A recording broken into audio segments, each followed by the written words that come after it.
This Giuseppe. Pork chops.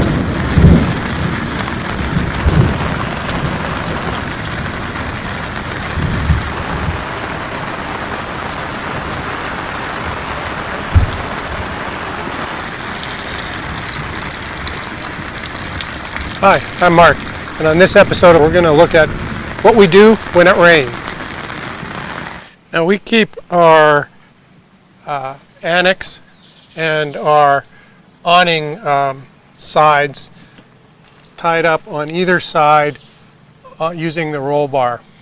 We also carry our rain jackets up top, readily accessible when needed. This gear doubles also for light to moderate wind protection, as well as sun that just is at a low angle and coming in underneath the awning and you want a bit of shade, just to help get out of the sun when it's overpowering.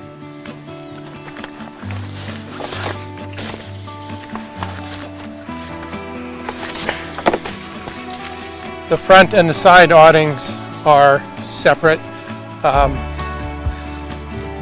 The side awning can go in either location. So we're going to just get some heavy-duty tent pegs out. We only need a couple on these. They're pretty simple to install. Like I was saying, this is the side awning, and it can go on this side or that side depending on what you have going on. Generally speaking, you could have two of them actually. They are open on the sides, but definitely do make quite a difference. They extend the range in bad conditions or just uncomfortable conditions quite a bit. So heavy duty Velcro.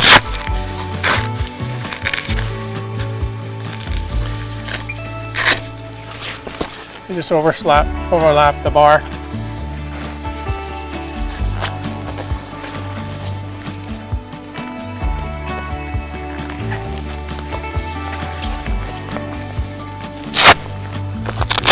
First one's usually the toughest to put up.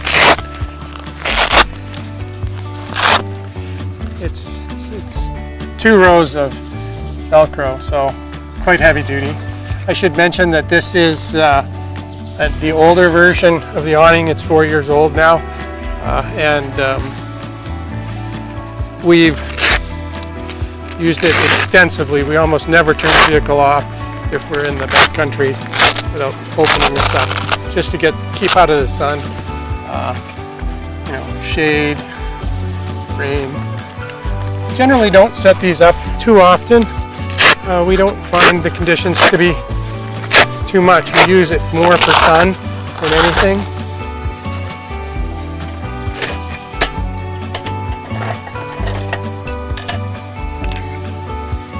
Couple pegs. Usually we can find small enough.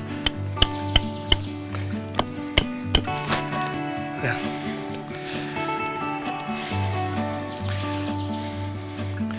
With 2 people it goes just a little quicker, but it's just easily done by one person. You've probably noticed that we use the Pelican cases an awful lot to hold down the awning. They're heavy enough to not let it lift off, and this, as well as in rocky conditions, which there's a lot of, especially where you want to be camping, it seems. Alstrom Point being one. And that's one of the few places we have used this, just to protect the sun from the west in the evening. You do have to watch these on these awnings in what I would call high wind conditions. Just takes a bit to push through. There we go. One other thing that I haven't mentioned is our solar panels can be rested up against these if we're trying to get just the maximum amount of sun.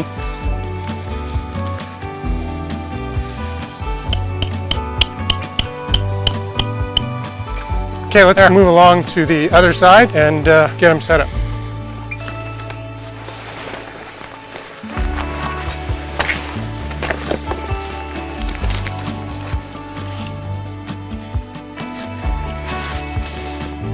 The Annex is a bigger bag for sure. There is definitely a weight to this. It probably weighs about 4 pounds. You don't have to carry it. I forgot to mention on the other side as well, we do have the Mosquito Net, although we've actually never used it. We don't normally carry it. Maybe if we're Alaska kind of country and we wanted to get away from the bugs, it might be a good option. So,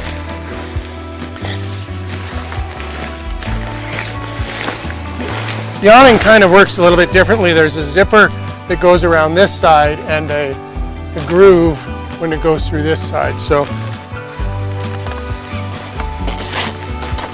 one of the really nice things about the Annex is staying in a public campground.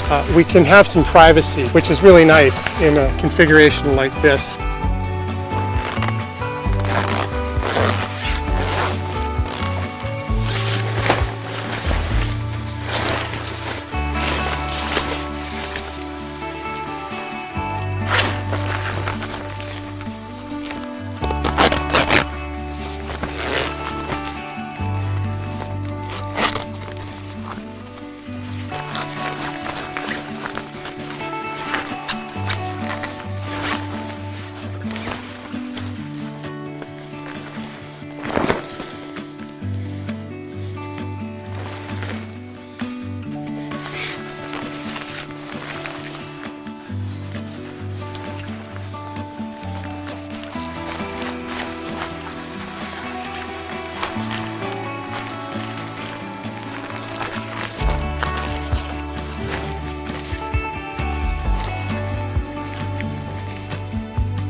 And again, usually we just set a couple of rocks on these, it's just quicker.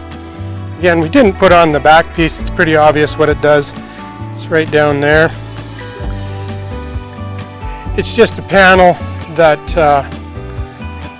goes from the one back side over to the other back side over there. There is no bottom to this. We do carry a tarp in general, it's about a 10 by 10, and if we were in really wet condition or the ground was really wet, what we would do is lay that tarp out. We carry that tarp primarily if we gotta crawl under the Jeep. Plus two, you're in a campground, you can have some privacy here, you can get changed, you can do whatever, you feel much better. Some people will bring the portable toilet and bring it in here. A really handy tool to have if you're somewhere for a while and rain's on the way. It's a good option, and it does make quite a difference, and it does extend your living space. You should carry a tarp anyway, small one, for going under a vehicle for repairs or whatever. It doubles very well in there. Just keep the moisture on the ground. Now for the awning extensions. You'll see that they actually provide quite a bit of added room. We would push the Pelican cases back. We would, if we were setting up the big table, we would probably push it in there further. It blocks the sun, makes it quite dark in here, and if you don't need it, why have it? But it does really, really extend your space.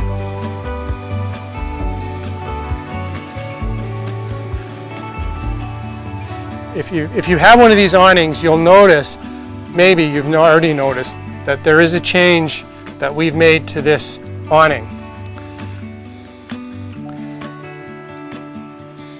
This. The original awning, you can actually see the stitching left from where they were. This band would have Velcro on it, and go to here, and then it would go to the opposite side on this side and go around and hook up. It was only Velcro. And we found that over time, about 2 years worth of good use, especially in the harsh southwest United States sun, it really wore down the Velcro. It wasn't working worth beans, basically. But what happens here is we've just this is basically the same thing as how a motorcycle helmet works or any type like that. We don't have to have this little piece here, but it allows us a quick access. It's just a double D-ring we've had added and modified. We have had to change these bars here. That's how we learned in extreme wind, you don't want it up, even though it does protect, this becomes a sail. Moderate wind, it's fine, but in strong winds, those adjustable poles eventually wear thin. I think part of it was my fault. I was over tightening them initially, but it does make a difference in the wind as well. So the combination of the two, we had a failure in Valley of the Gods, Utah. So we couldn't push it out as far. It sort of just ground the aluminum down over time. This gives you a little bit of an idea anyway about our capabilities for rain and sun, excessive sun. As you can see, you're not going to stop the moisture, but a good chunk of it you will. One other quick tip I would like to add is just that in the evenings and/or when it's raining, or you leave camp for any length of time, and you're not sure of what the weather's going to do, there's even a possibility of rain. My advice is always lower one of the two poles, the downhill one of course, so the water runs away. Lower the pole, they're just twist poles. The last thing you want to do is have a 2:30 in the morning rainstorm hit, so it's best to lower the one side to be safe, and then you don't have to get up, get wet in the middle of the night. If you're not a subscribed member of the channel, please do so now. It really helps us grow. And also, hit the like button if you're finding these videos helpful. See ya in the next episode.